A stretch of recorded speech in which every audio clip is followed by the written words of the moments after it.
Good afternoon from Vietnam. Good morning to you, Professor Kurt. Thanks a lot for spending your morning to join and to share your amazing journey to our global audience. And on behalf of the listeners around the world, we want to say thank you to you. I have to say thank you. Thank you so much for this invitation. I'm really looking forward to talk to you.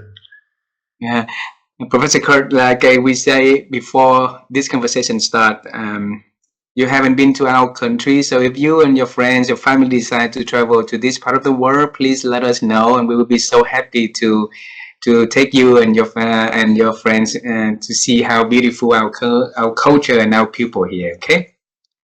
Thank you so much. I have so many friends that have been to your country, and they are so excited. So it's definitely on my bucket list.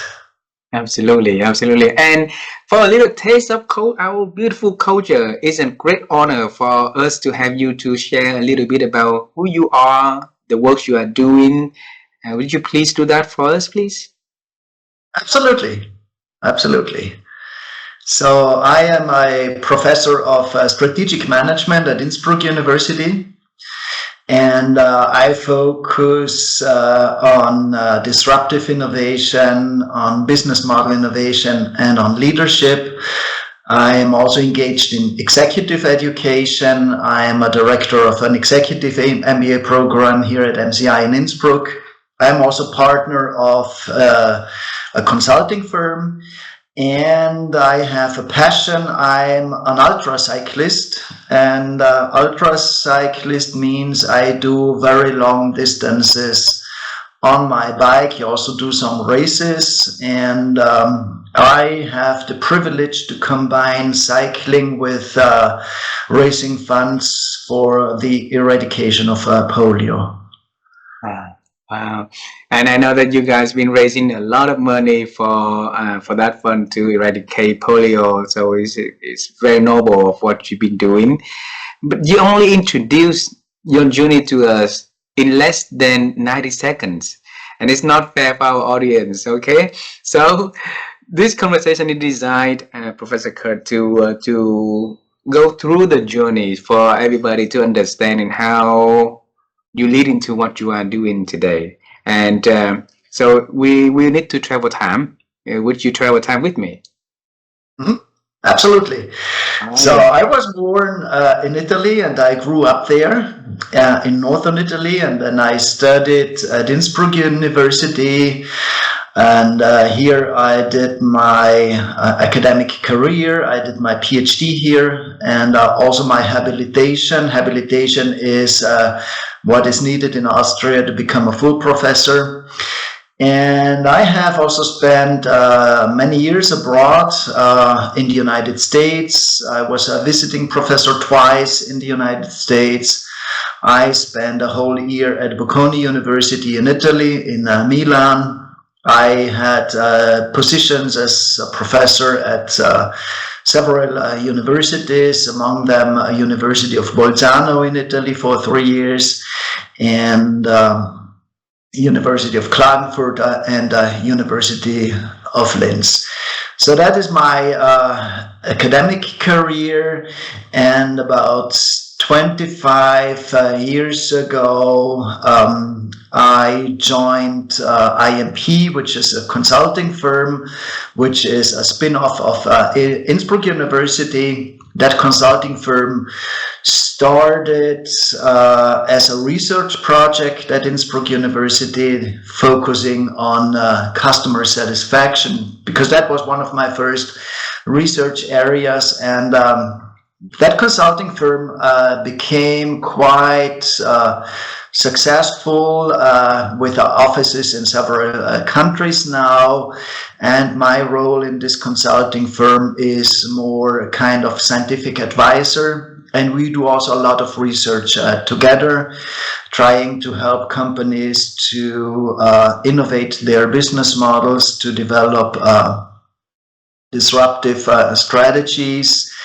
And disruptive innovation is one of my research priorities. I was very lucky to be a co-author of the German edition of Innovator's Dilemma with Clayton Christensen, Harvard University, and then a few years later, we started a research project on strategy, on open strategy, because we believe that the way companies do strategy isn't successful anymore, and we published a book about it. It's titled Open Strategy. It came out in 2021, MIT Press, and it was quite successful. It was translated in 7 different languages, and it was the strategy book of the year in 2021, and it also won some awards.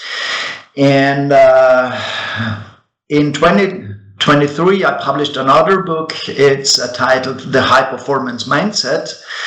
And the high performance mindset describes what leaders can learn from extreme sports. About 25 years ago, I started cycling, and it became a passion. And, I started with a few friends, and they did a very long race in Norway called Styrkeproven, the Great Trial of Strength, which is a 540-kilometer non-stop race in Norway. And they asked me to participate, and that was about 20 years ago, and I participated, and I really liked it to cycle non-stop for about 20 hours. Wow. And so I got into long-distance cycling, and a couple of years ago, in 2016, a friend of mine, Bob McKenzie from Tulsa, Oklahoma, founded a team called Team Rotary Rams Polio. And I'm a Rotarian. I'm a member of a Rotary Club here in Innsbruck. And his idea was to combine the passion of cycling with raising funds to eradicate polio. So I became a member of this Race Across America team. It was a 4-man team, and we did Race Across America 4 times as a team, and then I decided to try it solo. And Race Across America solo means you do 5,000 kilometers across the United States in less than 12 days. And I successfully finished this race in 2022. And since then, I have done some other races as well. And as an academic, of course, I was interested in what leaders can learn from extreme sports. And so I published this book, High Performance Mindset. Wow. So that was more than 90 seconds, I guess. Yes, but we are going to travel farther from 25 years ago. So you mentioned that you were born in Italy, right? And so that is the beginning. But there's from that beginning to 25 years ago, there's a gap missing in there. Okay, so we want to travel back into when you were childhood, and we want to know how you grew up and what dreams did you have when you as a little boy? What dreams do you think about yourself and the works you're going to do in the future, though? Well, I grew up in a small village in the Alps, in the mountains in northern Italy, in South Tyrol. And I went to school there, and I remember that I always really loved sports. I did a lot of sports. I did, of course, I played soccer, volleyball, basketball, I was a high jumper, so I did a lot of sports. I practiced sports every day, and I trained every day once or twice. So at school I was good, but I was not great. And when I was a teenager, I focused so much on sport that my grades at school really went from good to almost bad. So my mother was a little bit concerned about that because I really was so much into sports.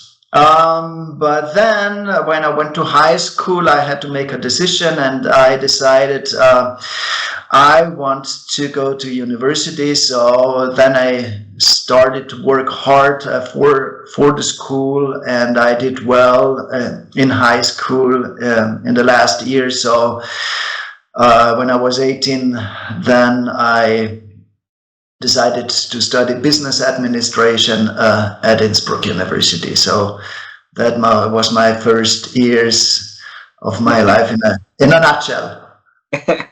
So at the age of 18, you can choose to become study in psychology, in physiology, in medical field, anything. Why business administration, Professor Kurt? That is a good question. It was not a very deliberate decision.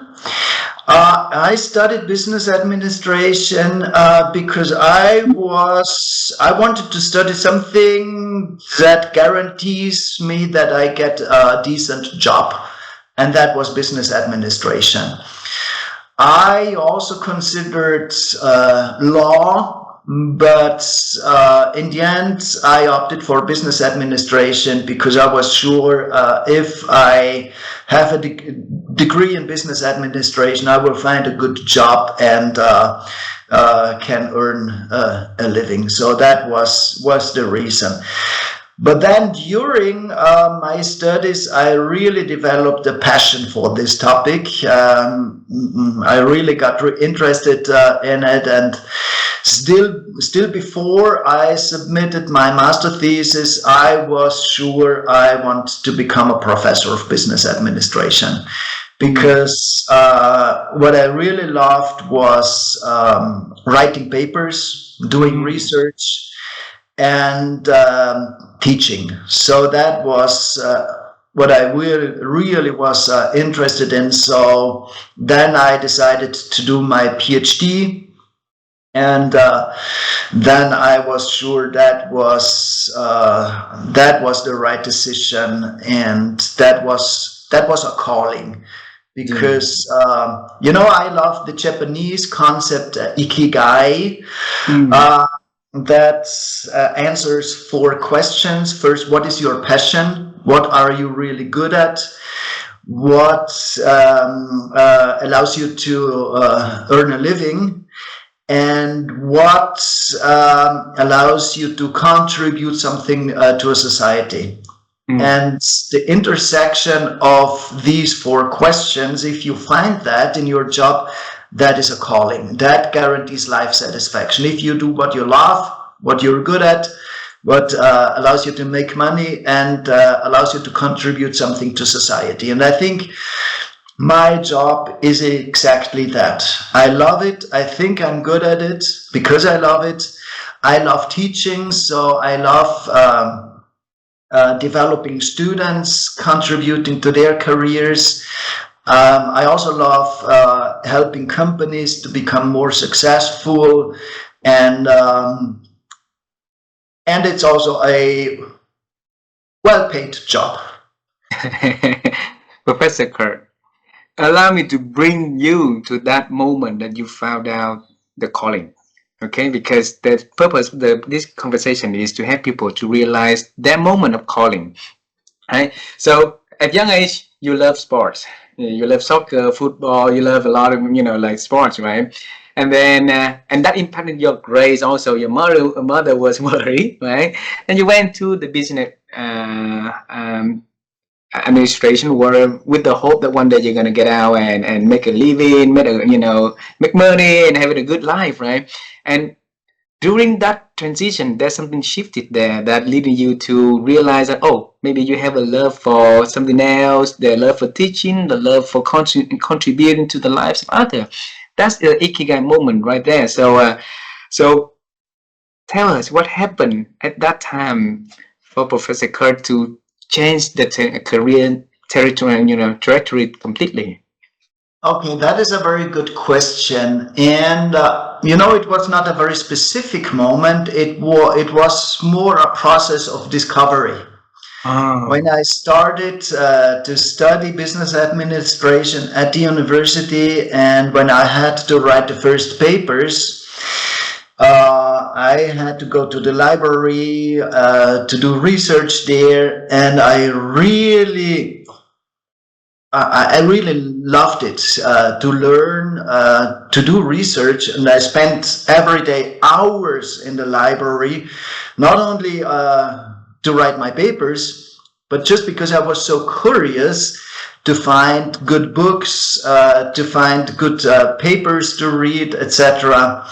So it was more a process of discovery. And then I also had a mentor. It was my former professor, and he was a role model for me. He was a very nice, a very kind person, and he also supported me so much. And I saw how much he loved his job and how much satisfaction he got from his job. And so it was a process of discovery. It was not a very specific moment. Wow. Wow.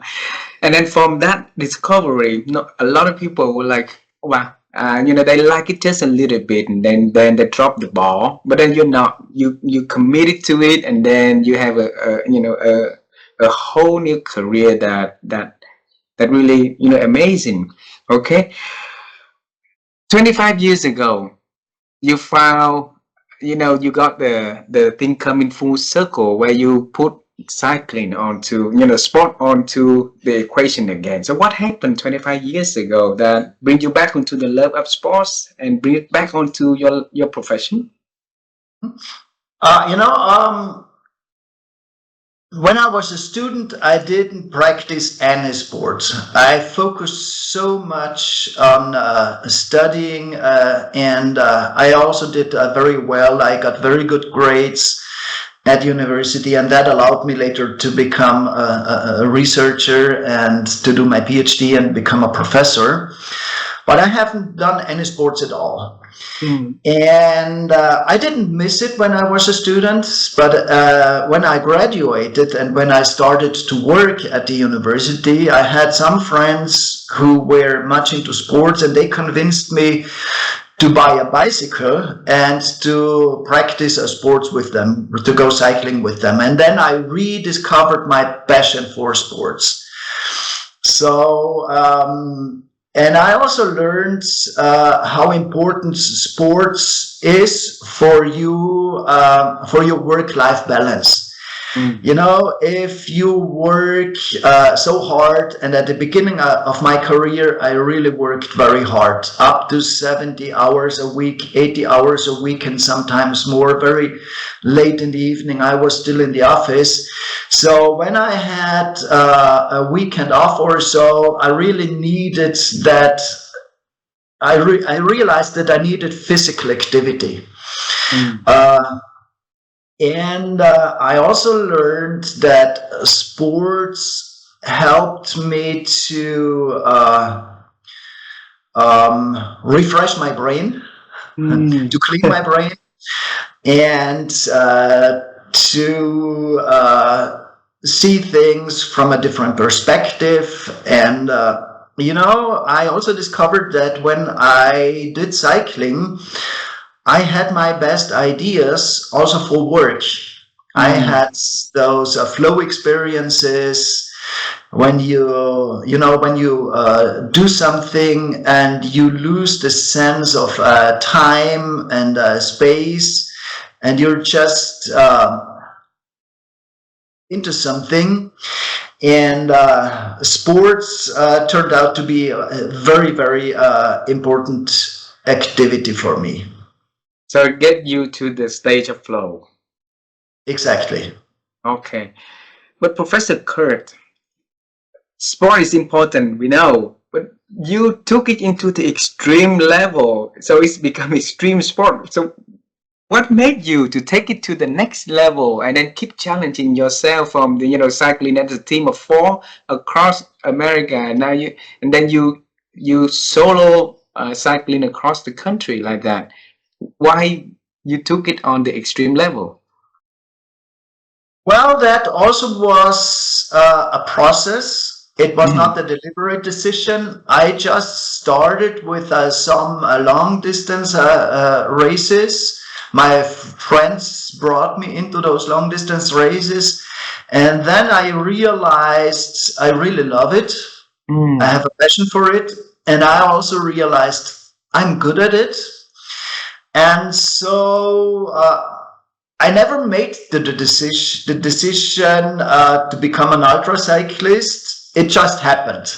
It just happened. And then you wrote a book about the high performance mindset, and it's about the extreme sport that connect into the leadership world. And could you explain it to us so that we understand how these two worlds, be benefiting be together? Yes. If you want, so a few years ago, I decided to do a race across America solo. And, it takes years of training. So at least 5 years of training for this particular race, because it is so hard. So to give you some details about the race so that you have an understanding what the challenges are, it's you have less than 12 days for those 5,000 kilometers. I finished it in 11 days and 5 hours, and that means per day on average 432 kilometers on your bike, 3,400 meters of climbing, about 15,000 calories burned every day, and every day on average about 2 hours of sleep only, more than 20 hours on your bike per day. So this is Race Across America. This is the challenge. And it's very similar to some business and life challenges. You have a very tough long-term goal. You have to work very long. You have to train a lot to achieve this goal. And you have to motivate yourself during that time. And this is very similar to many business problems. You need to establish a goal, to set a goal. You have to develop the discipline to work hard to achieve this goal. And what I think most people that are healthy can do Race Across America. Absolutely no problem. If they are excited about this goal, this objective, if they develop the willpower to do everything that is needed to achieve this objective, and if they surround themselves with the right people that support you to achieve this goal. So it's all about the mindset. So if you have the right mindset, everyone can achieve the impossible. If you can dream it, you can do it. So since you're an expert on that, and you already also a demonstrator of the high performance mindset yourself, define high performance mindset for us, would you?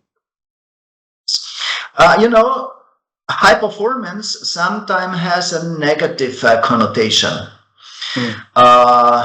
because very often it is associated with a burnout, etc. For me, a high performer is every person that achieves something he did not believe that he could achieve. So if you set a stretch goal, something that is beyond what you believe you can do it, and you can achieve it, you are a high performer in my view. So set a goal that made us scared beyond our imagination of what we could do, and that is a step toward becoming high performer and having high performance mindset already right there. So Professor Kurt, a lot of us with fear, let fear come in between when we set the goal is too far, too high, too ambitious and stuff like that. And that let us stop from where we could become. All right. Mhm. Yeah. It's a good point. You know, the goal must be so high that you're uh, that you would think it's impossible, but at the same time, your intuition would say maybe I can achieve it. So it must be difficult enough that it is motivating, but at the same time easy enough that you think it maybe be achievable.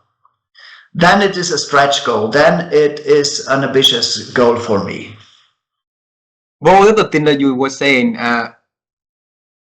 Qualitative approach, which is feelings. You know, it's big enough at the same time that is probably we could achieve it. So it's all feelings right there. So it's really hard to quantify and put in a number. So for you, how did you set that stretch goal for yourself when you first start that process of cycling across America? Mm-hmm. You know, first I have done it on a team of four times, which is a bit easier, of course. And then one day I realized maybe I could do it as a solo racer. I was not sure that I could do it, but once you can imagine something, it becomes doable. So if you can dream it, you can do it. This is how it started, how this journey started for me. It was not a very specific moment. It also was a kind of process where you push your limits, where step by step you set higher goals that are very difficult but still achievable. So it's more a process. You always try to push your limits. When you grow up in your family, was there anybody that inspired you, the role model you for you to have the mentality of like break the boundary and try to reach the limit of yourself? Well, in a certain sense, yes, because my parents had to work very hard to earn a living. And that is what I learned as a child. If you want to achieve something, you have to work hard. So working hard, being very disciplined, that is a value I learned from my parents. So there was not a specific role model or a specific person that motivated me. It's more, I think, the values I inherited from my parents. And those like hard working and dedication and you mentioned earlier is willpower. Those are virtue that's very important for a lot of people. I want to talk about willpower in here because that for us to become a high performer and having a high performance mindset, right? Willpower is important. So what can we do to increase our willpower a little bit every day, every single day to make it large and larger? Well, I think what you have to find, and I think this is the starting point, I also describe it in my book as the most important lesson I learned. It is you have to find your why. You have to find your own purpose. And when it gets hard, and it does at Race Across America, because you ride through the desert, 50 degrees Celsius, 3 mountain ranges, very long stretches, sleep deprivation, pain, etc. So when it gets really hard, sooner or later you ask yourself the question, why do you do this? Why do I do this to me? And if you don't have a good answer to this question, it's a very small step to give up. So I still remember the first time I asked myself this question during the race was after the desert. After the third day, I have done 1,500 kilometers. I was totally tired. I was in the Rocky Mountains. It was raining. It was cold, 5 degrees. I was shivering. I was sleep deprived. And I was really suffering. And I started myself to ask the question, why do you do this? It would be so nice now to stay in a hotel, quit the race, and spend a few days as a nice vacation in the United States. And then the following thought came to my mind. I could easily quit now. It is my decision. It is my race. But children that have a polio, they don't have that option. They have polio for their lives. And what I'm going through now is nothing compared to what children go through when they have polio.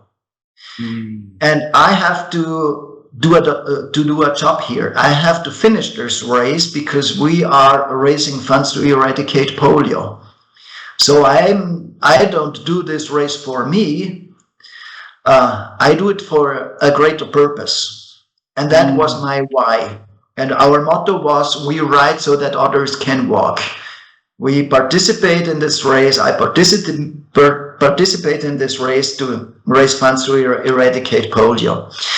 And maybe you know Viktor Frankl, a psychiatrist.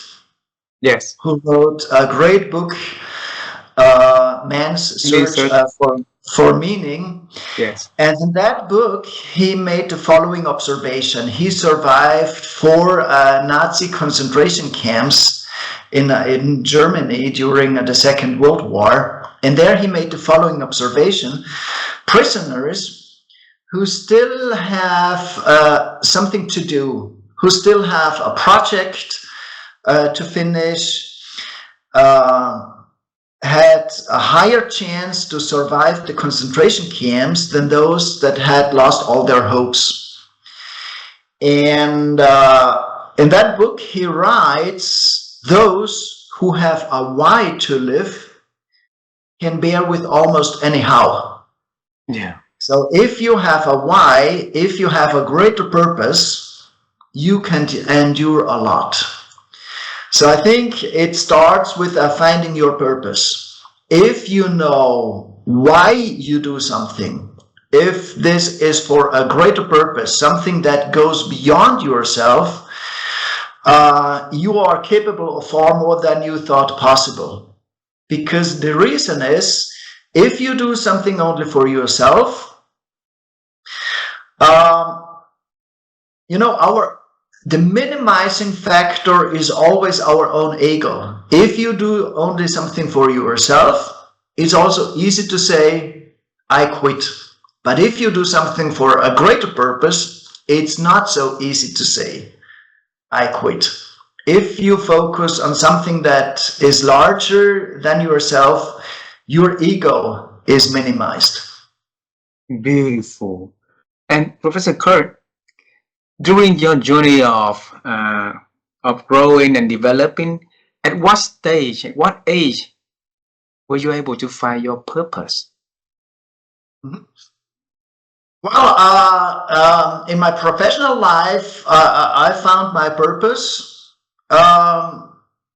when I did my PhD.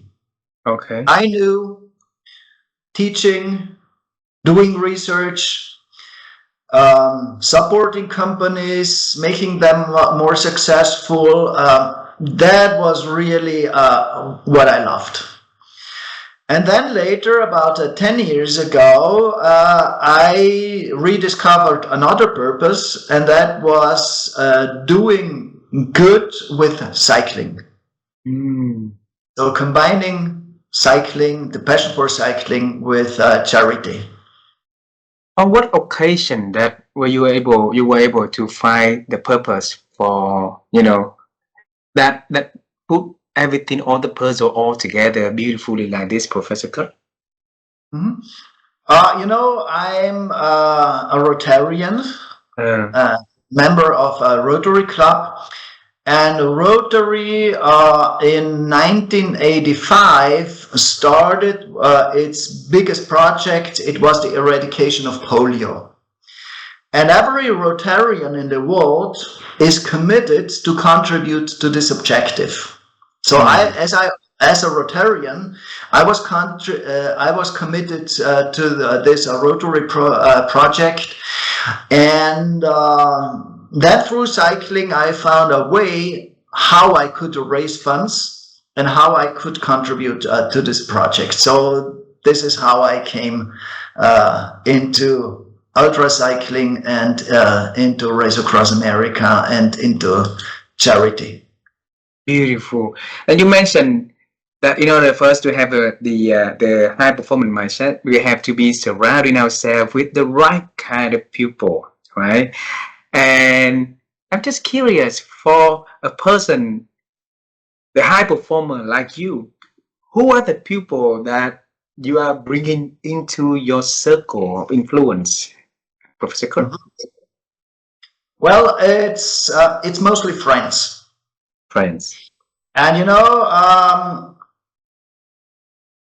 forming a high performance team, what I have to say is, if you do a Race Across America solo, you are the solo cyclist, but you have a big team that supports you. You have follow vehicles, and I had a crew of 12 people. And you have to select these people very, very carefully, because your performance in that race depends so much on the people that are with you there, because when they have to support you, they have to feed you, they have to take care of everything, they are around you all the time, the follow vehicles are around you all the time, and it's also very hard work for them. So in forming such a team, I think it is extremely important that you find people that have the same passion for this objective, for this goal, and that share the same values. I love a quote by Antoine de Saint-Exupéry, who once said, if you want to build a ship, don't drum up people together to collect wood, and don't assign them tasks and work, but rather teach them to long for the endless immensity of the sea. Wow. If they are excited about the idea, there is no need to tell them what to do. They will find out what they have to do, and they will give 120% if they are excited about the idea. So forming a high-performance team first means you have to find people that are totally excited about the project, about the objective. Next, you have to make sure that they all share the same values. And I learned this from Ernest Shackleton, one of the greatest leaders of the last century. He led the endurance expedition to the South Pole, 1914 to 1917, which spectacularly failed. And, their ship, it was the first winter, and their ship was destroyed by the ice around them, and they had 4 rescue boats only, so they had sailed to Elephant Island, minus 20 degrees, several 100 miles away in winter. They arrived there and there was absolutely nothing there, so Ernest Shackleton had to take 1 rescue boat, 4 crew members, and he sailed to South Georgia, minus 20 degrees again, 1,200 miles. And from there, he organized 4 rescue attempts to save the whole crew. After 2 years, everyone was alive. But the interesting part of the story is there was not one riot, not one major conflict within the crew during those 3 years. And the reason was how he selected the crew. When he formed the crew, he posted an ad in the Times, in the London Times, saying men wanted for a very dangerous journey, small wages, bitter cold, complete darkness for several months in winter, not sure whether we will return, but honor and recognition in case of success. 4,000 men applied. Wow. Some of them were hopeless, but he interviewed many of them. And then he selected his crew members based on the following criteria. First, how well do they get along with other people? Second, how much optimism and humor do they have? And number 3, which skills do they have? So attitude and personality and character was more important than skills. And that was a very important lesson I learned, because when we hire people typically in companies, the first question is, which skills do they need? And then we hire people with the best skills. And we assume that we can teach them the values and attitudes they need for the work in our team or our company. So we believe hire for skills and train for attitude. But it does not work. You cannot change attitudes and values of people. What we have to do is hire for attitude and train for skills. That is easier. And that was my motto in creating my team. Find people that are excited about the project, about the idea of doing a race across America, and are excited about the charity project. Second, find people that share the same values, and then they can learn the skills they need. So this is how you form a high-performance team and how you should surround yourself with the right people. You wrote all of that on the book, The High Performance Mindset, also? Yes, there is a whole chapter about it in the book. Wow, I'm going to ask the next question, which is not going to be fair for you. But if you have to pick one chapter that you like most on that book to share with our audience, what would that chapter be and why, Professor Kurt? I think we have already talked about it. It's about finding your why, your greater purpose, because that is the starting point. Let me come back to Viktor Frankl, who survived those 4 Nazi concentration camps in Germany, and with his observation and with his quote, "Those who had a why to live can bear with almost anyhow." He also observed that those prisoners in the concentration camps who had a why, imagined the outcome while going through all the sufferings and hardships. Mm. So they visualized the goal. So once you have your why, once you have your big objective, you need to visualize it. Mm. How will it be when I have achieved my big goal? You know, I had to train 5 years for this race. Next to my full-time job as a professor, I had to train 15 to 25 hours a week, which is a lot, 5 years long. It was not always easy. It was sometimes really hard. And during very hard training sessions, I always imagined how will it be when in June 2022 I will cross the finish line in Annapolis, when I have achieved my big goal. Because that visualization, if it is clear, if it is vivid, if you can feel it, if you can smell it, if you can feel the emotions when you think about it, that gives you a very strong motivation. So start with your why, develop your big objective, and then visualize your goal. And then there is another important lesson I learned. So visualize your success and see the future you want to create, but never think about how far you still have to go, because that leads to frustration.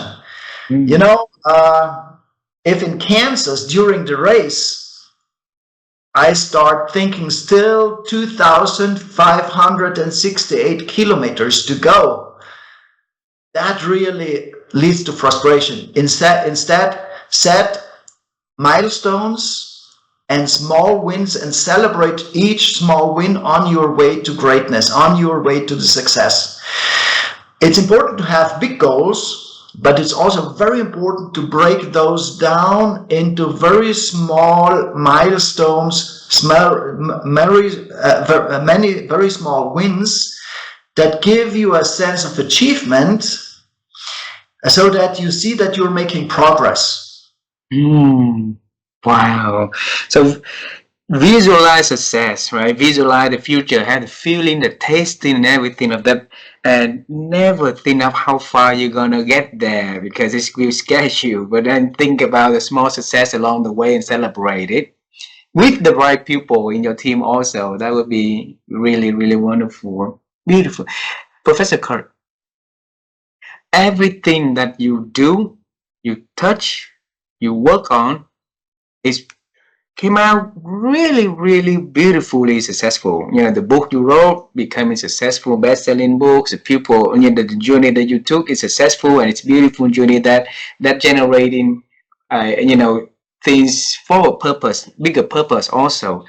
So, how do you feel every day?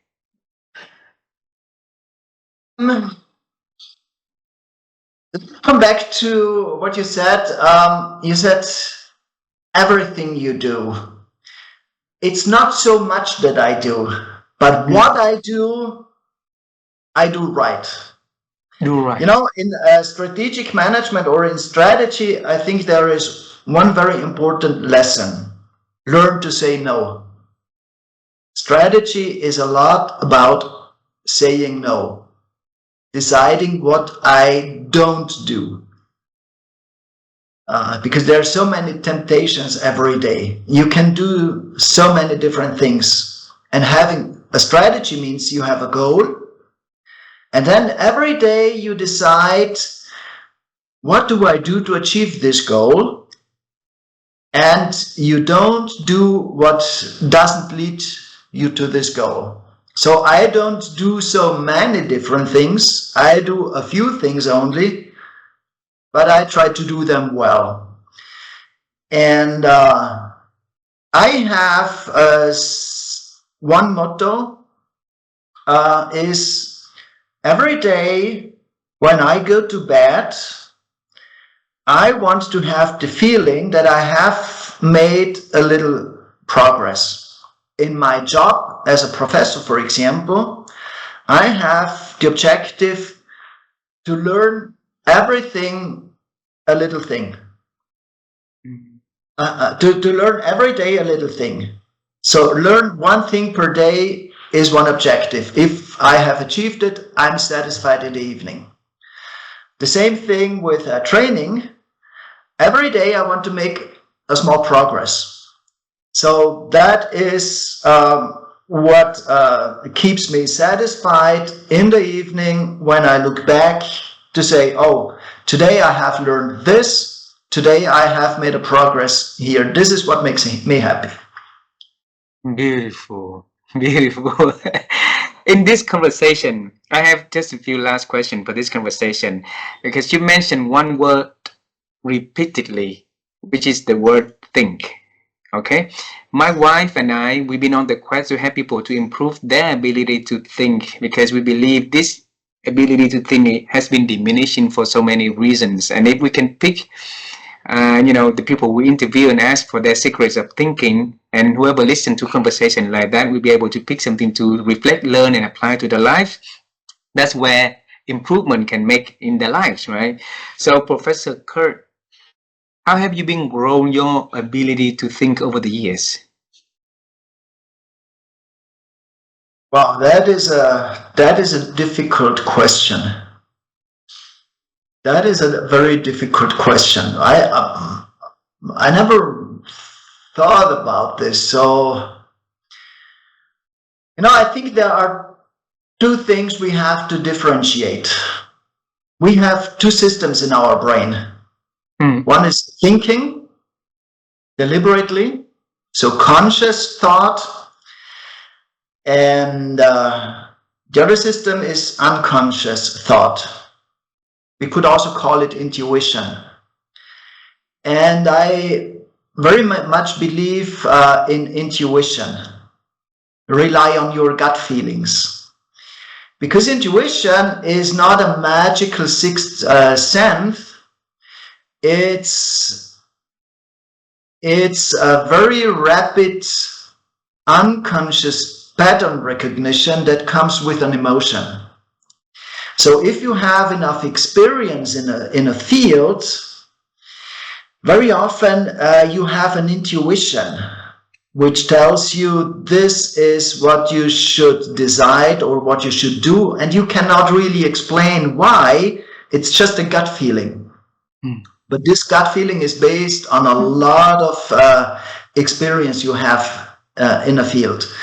So many decisions I make are based on gut feeling, are based on intuition, and I learned to trust my intuition. But one important thing, rely only on your intuition if you have enough experience in this field, because if you don't have enough experience, your mind is not able to recognize these patterns.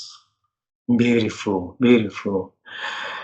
Let's travel time one more time, okay? And I want to bring you to your high school. And that is when you were on so much on sport and your grade started to drop and your mom was worried, okay? And if you now travel to talk to your mom back then, so the Kurt now talk to your mom back then and say about your journey in the future to your mom, what would be the thing that you're going to tell her? Well, back then, when I was not so good at school and she was worried, I never failed a class. Sometimes I was very close, but I was kind of very efficient because I invested just enough to pass. So I was never really at risk. So I think that I kind of knew what I had to do, and I invested just enough time to pass every class, and I decided to invest the rest of the time in sports or other activities I considered important. And so I would